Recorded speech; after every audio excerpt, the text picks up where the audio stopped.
Hey guys, how's it going? Beast here, back with another Epic 7 video. And today we're going to be talking about the top 5 reasons you probably aren't progressing at the rate that you want to. And before we get into this, I know, it's been a month since I've uploaded, but for good reason. That's because I've been sucked in a new world.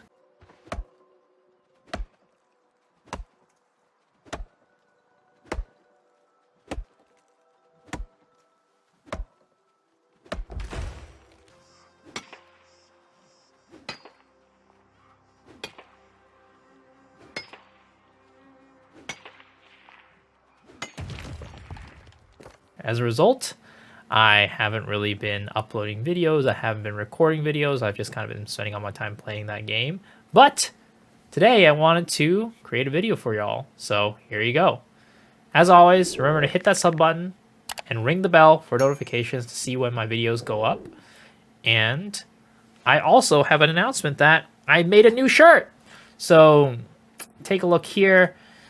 I have something that I'm sure all of you gacha gamers will relate.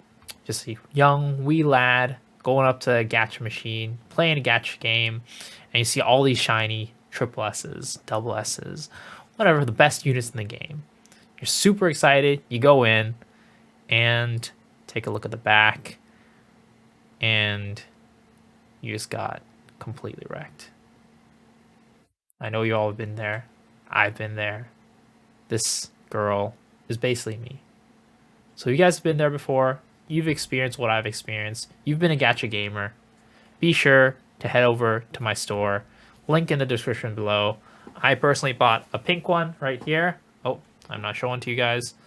I personally bought a pink one that I think looks really good. There are many, many colors. Feel free to choose from them. There's a hoodie. There's a sweatshirt. There's a t-shirt. Whatever you want, go there. Check it out.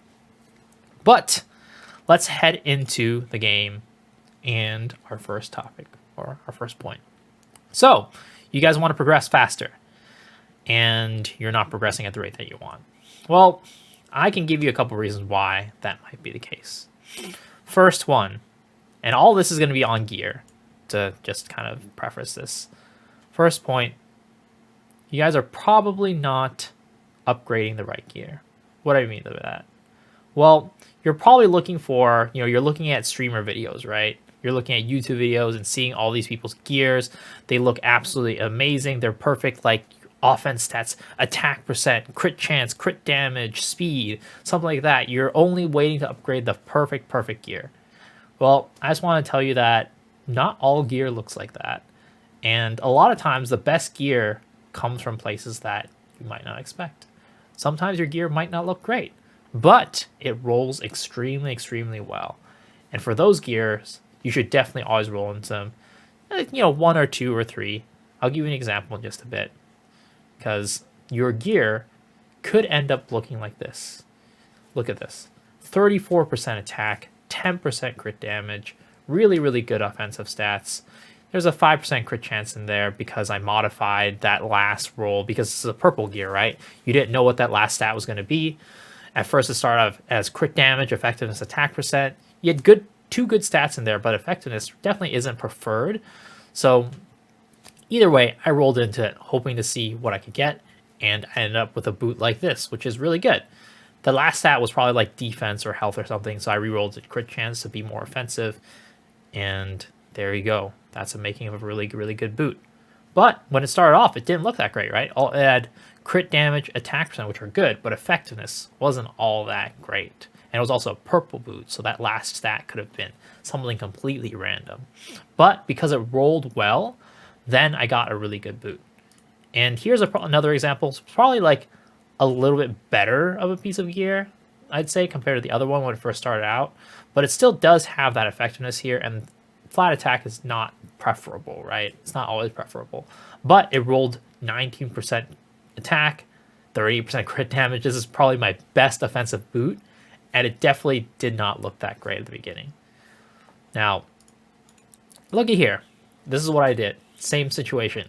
Attack percent, crit damage on a purple gear, but it also had defense percent. I tried rolling into this. Unfortunately, it didn't come out great. I only plus 4'd it though. so I didn't really lose much. But if it went into attack percent and crit damage just kept doing that all the way through, then you would end up with an amazing boot just like this one. So even if your stats aren't, it doesn't look that great, right? There's always a chance that your stats could roll into the right ones and you can end up with an amazing piece of gear. So definitely don't count out those gears that may not look exactly right, because at the end of the day, it just depends on where they roll, right? You could end up with something amazing. My second piece of advice, and that is chasing speed. Now, y'all have seen those people with 300 plus speed units. I personally haven't achieved that yet, unfortunately. My fastest unit would be like 290 something, but unfortunately, I just haven't been rolled into speed all that well. But I do have a couple pretty decent speed units, a couple 270s, like a 280, 290, something like that, which isn't terrible, right? But a lot of you guys probably don't have units that fast. And that's most likely because you aren't rolling into speed correctly. What do I mean by that? Well, for starters, if you see any speed gear with speed on it, let's say even a purple gear, right? It's like speed, 4 speed. I usually stop at 4 speed, 3 speed, maybe if I'm desperate. But if there's a purple piece of gear and there's 4 or 3 speed into it, I might just roll into it just to check it out to see if there's anything that could turn out well. Like, let's take a look at how this gear started. It was effect resistance, flat HP, speed.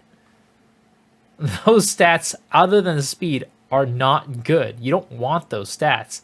But I rolled into it because there was speed, and that's called speed checking. Anytime you have a piece of gear that has speed on it, it could potentially roll very, very high. Because let's say you have a 4 speed on this ring, right? It starts off with 4 speed. You can roll a maximum of 4 4s in that. So that's 16 and then 20. You can roll a 20 speed ring off of this purple speed ring that didn't start with any great stats. Of course, the chances of that are kind of slim. Like, for example, this one missed, I think, 2 rolls on the speed, something like that. But still, it ended up really, really fast. So I would encourage you guys to speed check your gear if you are looking for some fast gear. Even though it might not look perfect, always try it. For red gears, my kind of rule of thumb is as long as it's a red gear and it has any speed on it, I'll try to roll into it. Let's say like this chest armor, right? It doesn't have great stats, 4% effect resist, health, flat health. But because of the fact that it has 4 speed on it, I'll roll on it. Just because if you're making a fast unit, you're most likely just looking for a speed set and 2 other pieces that could be a set. It could also be an offset. It could be a broken set. It doesn't matter. As long as they have that fast speed on there, they will be used for some unit. So I encourage you guys to just speed check gears, whether it's a purple gear with like 3 or 4 speed. I just put in like, let's say 1 here and then 1 more. If it rolls into speed, then I'll keep it. If it doesn't, then I toss it. Or what I can say is you can also use this as fodder for future rolling. For example, this is a helmet, right? Charms are kind of limited, so I can go ahead, take that helmet, and use it as fodder for this one and roll into it. Again, didn't roll into speed. I'll probably toss this one. But yeah, general rule of thumb, try rolling into speed. Doesn't hurt, doesn't take many resources. You might end up with something amazing. My third piece of advice definitely has to do with something a lot of people ask, and that's about main stats for right side gear. Now, I'd say boots, if you're going for a fast unit, speed pretty much is going to be the go-to. There's very rarely a chance where if you're going for a speedy unit, you don't use speed boots. But for the ring and the pendant, the necklace, it's very interchangeable, guys. It's my rule of thumb. What I say to everybody is, as long as you can achieve the stats that you want, it doesn't matter what the main stat is for the ring or the necklace. It's sometimes even the boots. And that's because you can get some really, really good substats that make up for the different main stat you have. So for example, if you have a main stat health percent, right, on your ring, maybe you have some really amazing attack and offensive subs everywhere else. So you can afford that main stat health, and then you can, still have a very tanky unit, but also high attack. Let's take a look at my operator cigarette. she has 3.3k, 3.4k attack, and 281 crit damage. Now, first thing that probably you guys are thinking of, well, I showed you the ring already, attack percent, right? You're probably like, attack percent ring, crit damage necklace. Well, no, actually. It's attack percent ring and crit chance necklace. But because I rolled good crit damage, let's say on this ring, right, 26%, that's pretty dang high.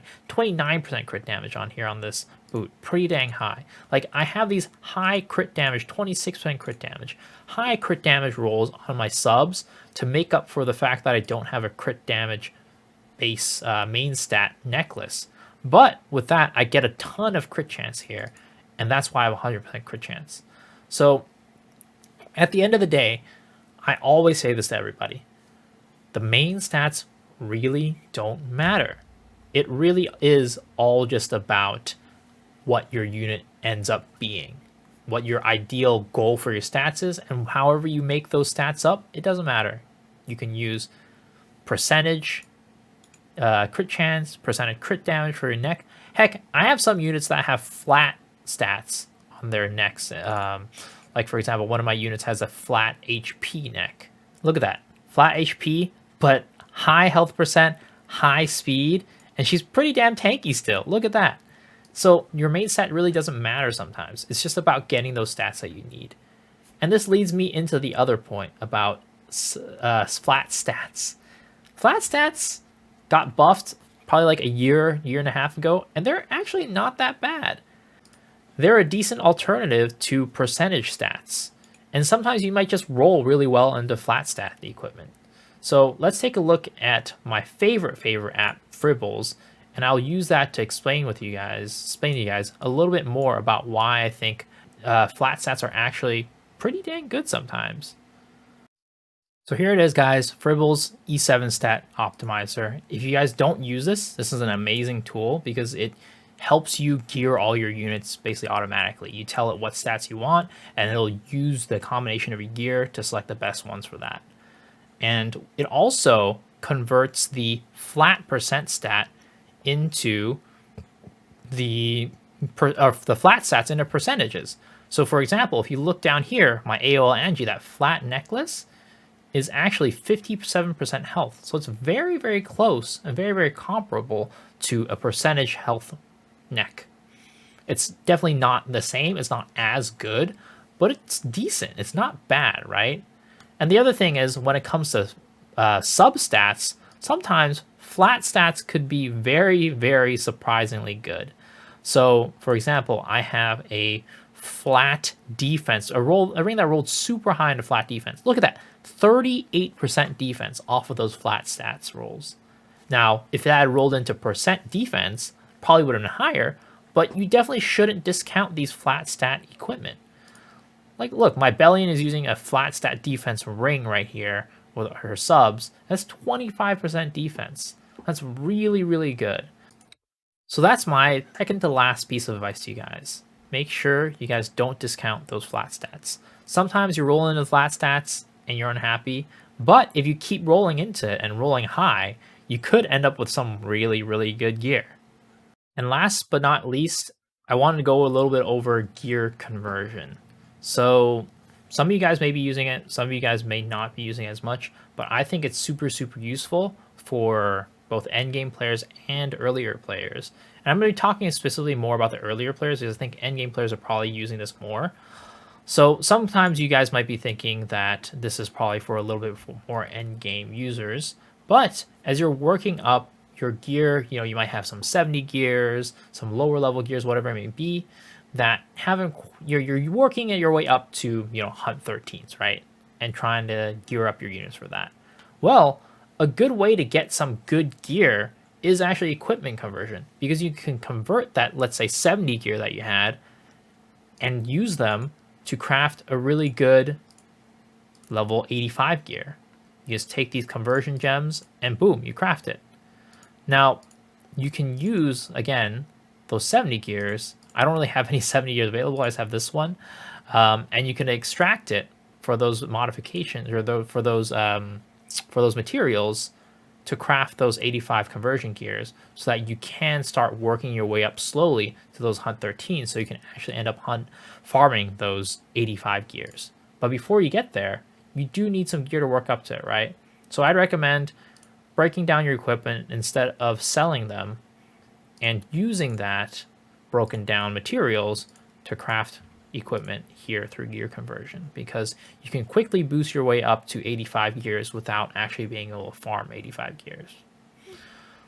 Good stuff. And that is 5 tips to help you guys progress with your gear. Hopefully y'all enjoyed that video. Leave a thumbs up if you did. Comment down below if there's any questions or any other future video ideas you want me to make. And yeah, as always, I'll see y'all in the next one. Peace out.